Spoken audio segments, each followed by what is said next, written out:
सुप्रभात बच्चों। आज हम कक्षा 6 के सामाजिक विषय का भाग 3 सामाजिक एवं राजनीतिक जीवन पुस्तक की अंतिम इकाई 4 का अध्याय 9 शहरी क्षेत्र में आजीविका का पहला प्रकरण सड़कों पर काम करना के बारे में पढ़ेंगे। तो ये देखिए बच्चों, अध्याय 9 शहरी क्षेत्र में आजीविका। इससे पहले वाले अध्याय 8 में हमने पढ़ा था कि ग्रामीण जो क्षेत्र होते हैं वहाँ आजीविका के कौन कौन से साधन होते हैं, यानी गांवों में आजीविका के साधन कौन कौन से हैं। तो सबसे पहले देखिए कि आपको यहाँ एक चित्र दिखाई दे रहा है कि इस चित्र में क्या क्या हो रहा है। तो ये आप देखिए ध्यान से इस चित्र को। ये देखिए कि यहाँ पर ये बस स्टॉप है जहाँ कुछ व्यक्ति खड़े हैं और वो बस का इंतज़ार कर रहे हैं। फिर इसके अलावा स्कूल है, ढाबा है, फैक्ट्रियां हैं। यहाँ एक जो बिल्डिंग है वो उसका निर्माण हो रहा है। ठेले पर सड़क के किनारे कुछ लोग हैं वो सामान बेच रहे हैं। और ऐसा ही एक और चित्र है, ये देखिए, यह भी शहर के ही चित्र के बारे में दिखाया गया है कि सड़क के किनारे है एक नाई है, वो जो बाल बना रहा है, शेव कर रहा है। एक स्वीपर है जो झाड़ू लगा रहा है सड़क पर। इसके अलावा यहाँ एक महिला है जो फूल बेच रही है। ये महिला है घर घर जा जा करके सब्जी वगैरह बेच रही है। और यहाँ पर कुछ झोंपड़ियाँ ये आपको दिखाई दे रही है जिसमें निम्न आय के लोग हैं वो रहते हैं। अब देखिए कि इन चित्रों से जुड़े हुए कुछ प्रश्न बनते हैं कि इस चित्र में आप क्या देख रहे हैं। तो हमने देखा कि इस चित्र के अंदर ये शहर का चित्र है और इसमें कई प्रकार के शहरी कार्य किए जा रहे हैं।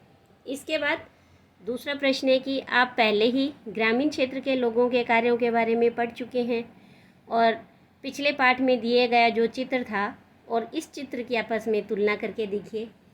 तो आपको याद होगा कि जो ग्रामीण क्षेत्र के मुख्य कार्य थे वो हमने देखे थे, जैसे कृषि करना, टोकरी बनाना, बर्तन बनाना, कपड़े बनाना, इस तरह के कई कार्य थे। और जो इस चित्र में आपको दिखाई देंगे कि लोग सड़क के किनारे, फुटपाथ पर, ठेले पर, दुकानों में माल बेच रहे हैं, बैंक है, बस स्टॉप है, इस तरह से यातायात के कई साधन दिखाई दे रहे हैं। माल ढोने का काम भी हो रहा है, फैक्ट्री है, ऑफिस है। तो इस तरह से जो शहरी क्षेत्र हैं उसका यहाँ वर्णन किया गया है चित्र के माध्यम से। फिर तीसरा प्रश्न है कि शहर का एक भाग दूसरे भाग से अलग होता है। तो आपने ऊपर वाले चित्र में क्या क्या भिन्नताएं देखी, जैसे कि हमने इस चित्र में तो देखा कि स्कूल है, अस्पताल हैं, बड़ी बड़ी फैक्ट्रियां हैं, बस स्टॉप है, ये देखा हमने।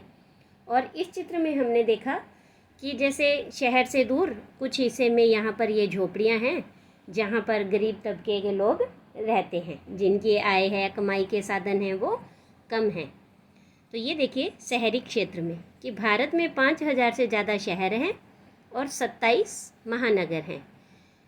चेन्नई, मुंबई, दिल्ली, कोलकाता जैसे प्रत्येक महानगर में 10 लाख से भी ज़्यादा लोग रहते हैं और काम करते हैं। कहते हैं कि शहरों में ज़िंदगी है वो कभी भी रुकती नहीं है।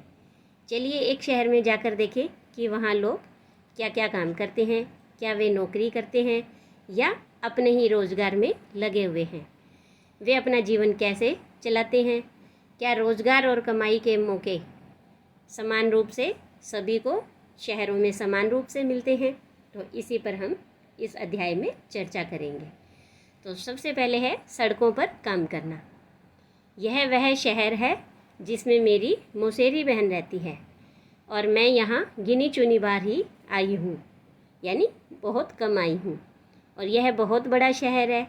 एक बार जब मैं यहाँ आई तो मेरी मौसेरी बहन मुझे घुमाने के लिए ले गई थी। हम तड़के ही घर से निकल गई थी, तड़के मतलब सुबह जल्दी। और जैसे ही हम मुख्य सड़क की तरफ मुड़े हमने देखा कि वहाँ काफ़ी चहल पहल थी।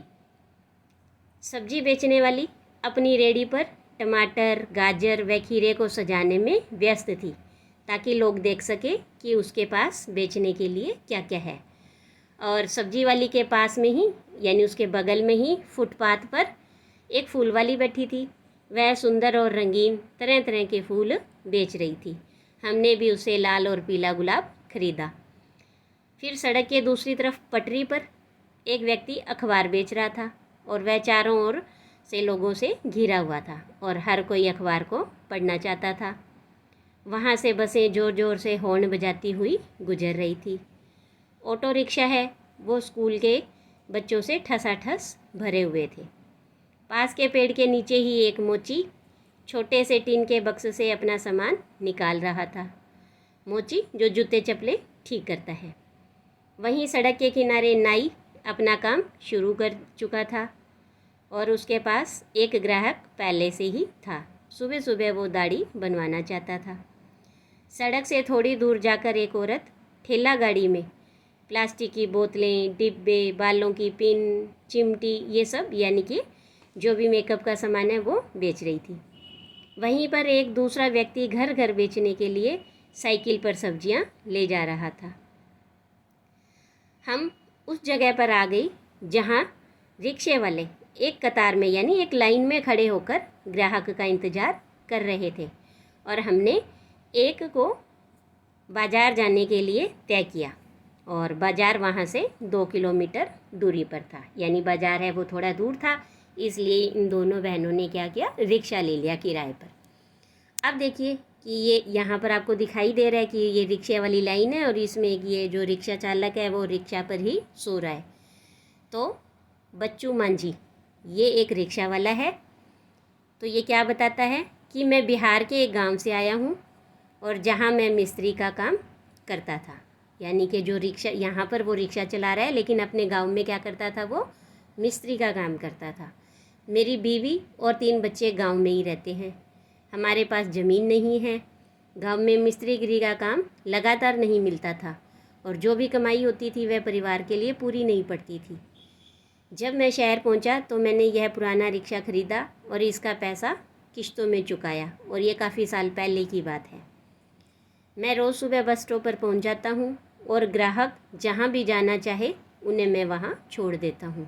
फिर रात को 8-9 बजे तक रिक्शा चलाता हूं। मैं शहर की एक कॉलोनी में आसपास करीब 6 किलोमीटर तक रिक्शा चलाता हूं। दूर के हिसाब से हर ग्राहक मुझे 5 से 10 रुपये तक दे देता है। जब तबीयत ख़राब हो जाती है तब मैं यह काम नहीं कर पाता हूँ और उन दिनों कमाई बिल्कुल भी नहीं हो पाती।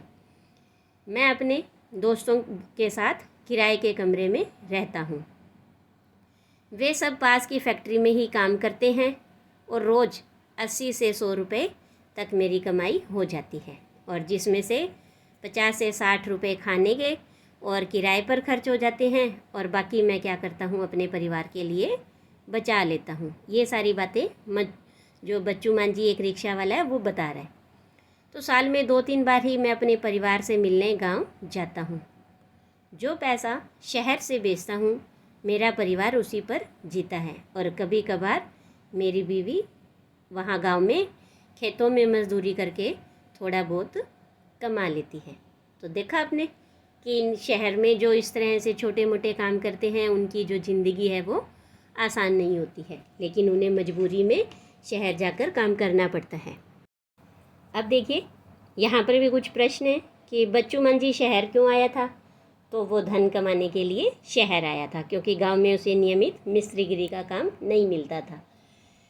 बच्चू अपने परिवार के साथ क्यों नहीं रह सकता था। तो देखो बच्चों कि सबसे पहले तो कि शहर में उसके पास अपना मकान नहीं था और शहर में किराए के मकान में रहना बहुत महंगा पड़ता है। उसके अलावा क्या है कि अगर वो अकेला वहाँ रहता है शहर में तो बच्चू अपने घर के लिए कुछ पैसे बचा सकता था, तो इसीलिए वो अकेला उसे रहना पड़ता था।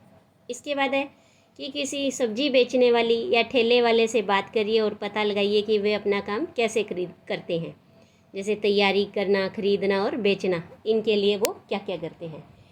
तो देखो सब्ज़ी खरीदने के लिए वो पहले सब्ज़ी मंडी जाते हैं। तो सबसे पहले उन्हें सब्ज़ी किस में लेकर आएंगे, तो कोई बोरी है, टोकरी है, और फिर उसे घर तक वापस कैसे लाएंगे, तो उसके लिए कोई उसे ठेला गाड़ी चाहिए। तो वो इन चीज़ों की तैयारी करता है। फिर वो सब्ज़ी मंडी में जा कर के और जगह जगह घूम कर के सब्जियां खरीदते हैं और सब्जियां खरीद कर उसे टोकरी में या बोरी में भरेंगे और फिर उसे ठेला गाड़ी पर लाद कर वापस घर लाएंगे। फिर बेचने के लिए वो क्या करेंगे कि उन सब्जियों को पहले धोएंगे अच्छे से। धोने के बाद वो क्या करते हैं कि इन सब्जियों को उस ठेला गाड़ी के ऊपर, ठेला गाड़ी होती है मतलब रेहड़ी, तो उस रेहड़ी के ऊपर वो उसे अच्छे से अलग अलग सजा देते हैं ताकि खरीदने वालों को ये दिखता रहे कि वो क्या क्या बेच रहे हैं। इसके बाद देखिए कि बच्चों को एक दिन की छुट्टी लेने से पहले भी सोचना पड़ता है। क्यों? हाँ, ये देखो, अगर उसको एक दिन की भी छुट्टी लेनी है तो वो पहले सोचता है कि भी मैं छुट्टी लूँ या नहीं, क्योंकि छुट्टी के दिन अगर वो काम नहीं करेगा तो उसे दिहाड़ी नहीं मिलेगी और इससे उसे जो बचत होती है वो उसकी बचत नहीं होगी और उसे नुकसान होगा। अब इसके बाद देखिए कि बच्चू मांझी की तरह ही माफ़ कीजिए, शहर में कई सारे लोग सड़कों पर काम करते हैं और वे चीज़ें बेचते हैं, उनकी मरम्मत करते हैं या कोई सेवा देते हैं और वे स्वरोजगार में लगे हुए हैं। उनको कोई दूसरा व्यक्ति रोजगार नहीं देता है, इसीलिए उन्हें अपना काम खुद ही संभालना पड़ता है और वे खुद योजना बनाते हैं कि कितना माल खरीदें और कहाँ से खरीदें और अपनी दुकान है वो कैसे लगाएं और कहाँ लगाएं। तो उनकी दुकानें हैं वो अस्थायी होती हैं। कभी कभी तो ये टूटे फूटे गत्ते के डिब्बे या बॉक्सों पर कागज़ फैलाकर भी अपनी दुकान बना लेते हैं, या फिर क्या करते हैं कि खंभों पर तिरपाल या प्लास्टिक चढ़ा लेते हैं। वे अपने ठेले या सड़क की पटरी पर प्लास्टिक बिछाकर भी काम चलाते हैं। तो उनको पुलिस कभी भी अपनी दुकान हटाने को कह देती है। उनके पास कोई भी सुरक्षा नहीं होती। कई ऐसी जगह भी होती हैं जहां ठेले वालों को घुसने भी नहीं दिया जाता है। ठेले वाले जो चीज़ें बेचते हैं वे अक्सर घर पर ही उनके परिवार वाले बनाते हैं। परिवार वाले चीज़ों को खरीद कर साफ करके छांट करके बेचने के लिए तैयार करते हैं। उदाहरण के लिए जो सड़कों पर खाना या नाश्ता बेचते हैं वे ज़्यादातर घर पर ही बनाया जाता है। ये देखिए, यहाँ पर आपको एक चित्र दिखाई दे रहा है कि अक्सर शहर में काम करके आजीविका चलाने वाले कामगारों को मजबूरन सड़कों पर ही रहना पड़ता है। और इस चित्र में देखो कुछ ऐसी जगह दिखाई दे रही है जहाँ दिन के समय तो वो अपना कामगार सामान रखते हैं, यानी काम करते हैं, सामान बेचते हैं, और रात में उसी जगह पर अपना वो खाना बनाते हैं। अब देखिए कि अहमदाबाद जो शहर है उसके सर्वेक्षण में क्या पाया गया कि वहाँ एक सर्वेक्षण हुआ और उसमें ये देखा गया कि काम करने वालों में से 12% लोग सड़कों पर काम कर रहे थे। और हमारे देश के शहरी इलाकों में लगभग 1 करोड़ लोग फुटपाथ पर या ठेलों पर सामान बेचते हैं।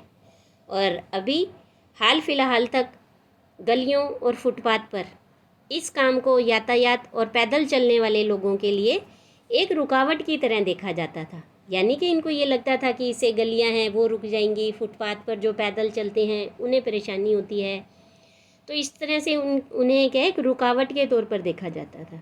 लेकिन कई संस्थाओं के प्रयास से अब इन सब को सभी के लिए क्या है, उपयोगी और आजीविका कमाने के अधिकार के रूप में देखा जा रहा है। सरकार भी उस कानून को बदलने पर विचार कर रही है जिससे उन पर जो प्रतिबंध लगा हुआ था, कानून में बदलाव आने से उनके पास काम करने की जगह होगी और यातायात और लोगों का आवागमन भी सहज रूप से हो पाएगा। ऐसा सुझाव है कि शहरों में कुछ इलाके फुटपाथ और ठेलों पर सामान बेचने वालों के लिए तय कर दिए जाएंगे और यह भी सुझाव है कि उन्हें खुले रूप से आने जाने की अनुमति हो और वे लोग उन समितियों में रखे जाएं जो इन मुद्दों पर निर्णय लेती हैं। इसके बाद देखिए बाज़ार में कि वो दोनों बहनें हैं, अब वो कहाँ पहुँची, बाज़ार में। जब हम बाज़ार पहुँची तो दुकानें खुलनी शुरू ही हुई थी, यह क्योंकि वो सुबह सुबह ही निकली थी, तो अभी जो शहर में बाज़ार है वो थोड़ा लेट खुलता है, तो इसीलिए क्या है दुकानें खुलनी शुरू ही हुई थी। लेकिन त्यौहार के कारण वहाँ बहुत भीड़ हो चुकी थी। वहाँ मिठाई, खिलौने, कपड़े, चप्पल, बर्तन, बिजली के सामान इत्यादि की दुकानों की कतार पर कतार थी। एक कोने में दांतों के डॉक्टर का क्लिनिक भी था, तो मेरी मौसेरी बहन ने उनसे पहले से ही समय ले रखा था। हम वहाँ पहले ही पहुँच गई जिससे कि हमारी बारी न चली जाए। हमें थोड़ी देर एक कमरे में इंतज़ार करना पड़ा। डॉक्टर ने उनके दांतों का परीक्षण किया और दांत का छेद भरवाने के लिए अगले दिन आने को कहा। वह बहुत डर गई थी, क्योंकि उसने सोचा कि एक तो अपना दांत खराब होने दिया और ऊपर से इतना दर्द भी सहन करना पड़ेगा। डॉक्टर के यहाँ से हम सिले हुए कपड़ों के एक शोरूम में गई, क्योंकि मैं कुछ सिले सिलाए कपड़े खरीदना चाहती थी। तो इस शोरूम को जो है वो 3 मंजिलें थे और हर मंजिल पर अलग तरीके के कपड़े थे। हम तीसरी मंजिल पर पहुंची, जहां लड़कियों के कपड़े रखे हुए थे। अब देखिए कि बड़ी दुकान में उसी शोरूम की बात हो रही है। तो वो हरप्रीत क्या बताता है कि पहले मेरे पापा और चाचा एक छोटी सी दुकान पर काम करते थे और इतवार को और त्यौहार के समय में मैं और मेरी माँ उनकी मदद करते थे। मैंने कॉलेज की पढ़ाई पूरी करने के बाद वहाँ काम करना शुरू किया। अब मेरी पत्नी वंदना और मैं यह शोरूम चलाते हैं। अब देखिए वंदना क्या बताती है कि हमने कुछ साल पहले यह शोरूम खोला था। मैं एक ड्रेस डिज़ाइनर हूँ। मैंने तरह तरह के फैशन के कपड़े बनाने की पढ़ाई की है, लेकिन आजकल लोग कपड़े सिलवाने की जगह सिले सिलाए यानी कि रेडीमेड कपड़े खरीदना पसंद करते हैं। इसीलिए मेरा ध्यान इस बात पर ज़्यादा रहता है कि कैसे इन रेडीमेड कपड़ों को आकर्षक रूप से सजाकर रखा जाए। हम अपने शोरूम के लिए अलग अलग जगहों से सामान खरीदते हैं। ज़्यादातर जो माल है वो मुंबई, अहमदाबाद, लुधियाना या त्रिपुरा से आता है। कुछ सामान दिल्ली के आसपास के शहरों जैसे गुड़गांव और नोएडा से भी आता है। कुछ कपड़े हम विदेशों से भी मंगवाते हैं। इस शोरूम को सही रूप से चलाने के लिए हमें कई चीज़ें भी करनी पड़ती हैं, जैसे कि हम विभिन्न अखबारों में, सिनेमा हॉल में, टेलीविज़न और रेडियो चैनल पर विज्ञापन भी देते हैं। अभी तो यह शोरूम किराए पर है, पर हम इसे जल्दी ही खरीद लेंगे। जब से यह बाज़ार आसपास रहने वाले लोगों के लिए मुख्य बाज़ार बन गया है, तब से हमारा व्यापार बहुत बढ़ गया है। हमने एक कार भी खरीद ली है और पास की सोसाइटी में एक फ्लैट भी ले लिया है। तो हरप्रीत और वंदना की तरह कई लोग हैं जिनके पास शहर के बाज़ारों में अपनी दुकानें हैं। ये दुकानें छोटी बड़ी हैं और लोग अलग अलग चीज़ें बेचते हैं। ज़्यादातर व्यापारी अपनी दुकान या व्यापार खुद संभालते हैं। वे किसी दूसरे की नौकरी नहीं करते हैं, लेकिन वे खुद कई लोगों को मैनेजर या सहायक की तरह नौकरी पर रखते हैं। तो ये दुकानें पक्की होती हैं जिनके पास नगर निगम से व्यापार करने के लिए लाइसेंस होता है, और नगर निगम यह निश्चित करता है कि सप्ताह में कौन से दिन बाज़ार बंद रहेगा। जैसे उदाहरण के लिए देखिए कि इस बाज़ार में दुकानें बुधवार को बंद रहती है। इस बाज़ार में छोटे छोटे दफ्तर और अन्य दुकानें भी हैं जो बैंक, कुरियर इत्यादि की सेवाएं भी देते हैं।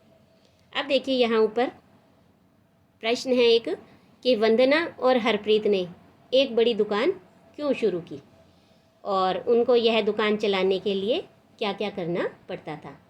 तो देखो, जैसे कि वंदना ने बताया था कि अब हमारा जो सामान है वो ज़्यादा बिकने लगा है।